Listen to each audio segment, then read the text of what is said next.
अविनाश उंबरकर. काय नाव आहे बाबू तुझं? भावेश अविनाश उंबरकर. ओके.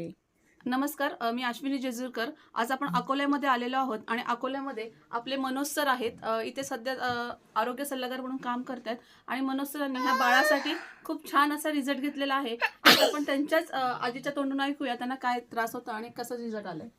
मावशी सांगा ना, काय त्रास होता बाळाला? लहानपणी असा उभं राहू शकत नव्हता, चालतही नव्हता. उभं केलं तर त्याचे पाय असे लटलट कापायचे.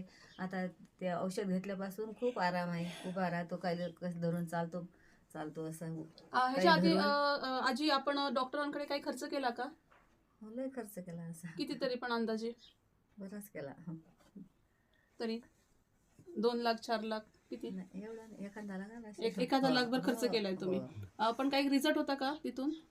तिथून काहीच नव्हतं. असं म्हणजे तो असा बसला तर पडायचा, तो असा बसला तर पडायचा असा. अच्छा, मग आता 3 महिने झाले आपण बाळाला अमृत ज्यूस देतोय. हो. मग 3 महिन्यामध्ये काय वाटतं तुम्हाला फरक बाळाची वाटते growth? ना, मला फरक वाटते. त्याच्या हात पाय ताकद आली. हम्म. काही धरून चालू शकते तो असा. बघा मित्रांनो, त्यांची आई पण इथे बसलेली आहे. त्यांच्या आईला काय वाटते आपण विचारूया. काही नाही, म्हणजे औषध घेतल्यामुळे चांगली आहे तब्येत त्याची.